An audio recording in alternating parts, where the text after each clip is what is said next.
Hi అందరికీ నమస్కారం.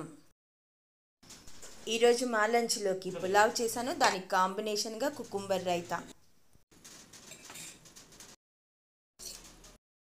పులావ్ చేసిన ప్రతిసారి అందులో వెజిటబుల్స్ ఆయిల్ వేసిన తర్వాత అందులో ఫ్రై చేస్తాను కదా, దానికి బదులుగా ఈరోజు వెజిటబుల్స్ని స్టీమ్ కుక్ చేశాను. ఈ వెజిటబుల్స్ పులావ్లో రైస్తో పాటు కూడా ఉడకాలి కాబట్టి పూర్తిగా కాకుండా హాఫ్ కుక్ చేశాను. Semi boil.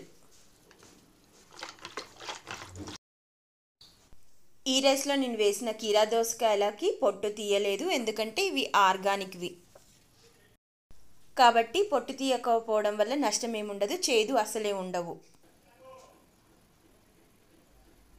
రైతాలో too many ingredients కూడా లేవు.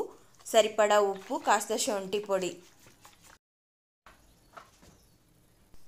పుదీనా కొత్తిమీరలు ఉంటే వేసేదాన్ని, అవి లేదు కాబట్టి ఇలా సరిపుచ్చుకున్నాను.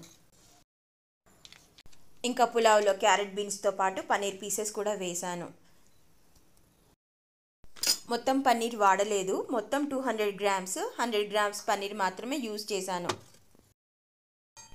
ఆ మిగిలిన పన్నీర్ని డైరెక్ట్గా ఏదైనా బాక్స్లో కాకుండా అలా వాటర్లో పెట్టి స్టోర్ చేయడం వల్ల దాని లైఫ్ ఇంకొంచెం బాగుంటుంది.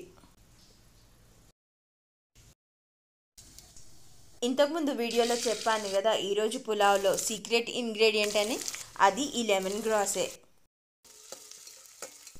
ఫస్ట్ టైం ఇలా రైస్లో వాడుతున్నాను కాబట్టి దాని ఫ్లేవర్ నాకు కరెక్ట్గా తెలియడం కోసం ఇంకా వేరే స్పైసెస్ వేయలేదు, కొన్ని మిరియాలు తప్ప, అలాగే అల్లం ముక్కలు. చూసారు కదా, క్యారెట్ అండ్ బీన్స్ని నేను ఆవిరితో ఉడికించాను కాబట్టి ఇంకా నెయ్యిలో వాటిని ఫ్రై చేయకుండా, యూజువల్గా నేను పన్నీర్ని కూడా ఫ్రై కానివ్వను. సో ఈరోజు క్యారెట్ అండ్ బీన్స్ని కూడా అంతే, పన్నీర్ అండ్ ఆ వెజిటబుల్స్ వేసి వెంటనే నీళ్లు పోసాను పులావ్కి సరిపడా. ఈ రైస్ 2 అవర్స్కి పైగా నానినవి. మధ్యలో కాల్ వచ్చి ఉండే కజిన్తో, కాస్త ఇంపార్టెంట్గా మాట్లాడాల్సి రావడం వల్ల ఎక్కువసేపు నాని వంట లేట్ అయిపోయింది. చాలాసేపు నానాయి కదా అని చెప్పేసి నేను కొంచెం తక్కువ నీళ్లు పోసాను. అలా చేయడం వల్ల ఎండింగ్లో నేను మళ్ళీ ఒక మూతలో నీళ్లు పోసి ఆవిరికి ఉడికించాల్సి వచ్చింది. మళ్ళీ మీకు ఒక ఇంపార్టెంట్ విషయం చెప్పాలి, లెమన్ గ్రాస్ అందరికీ సెట్ అవ్వదంట. మీకు పడుతుందో లేదో తెలుసుకున్న తర్వాతనే వాడండి.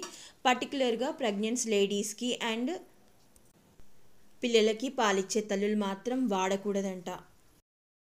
నేను వేసిన లెమన్ గ్రాస్ తక్కువగా ఉండడం వల్ల మైల్డ్ ఫ్లేవర్ వచ్చింది, ఇంకాస్త వేసినా పర్వాలేదు.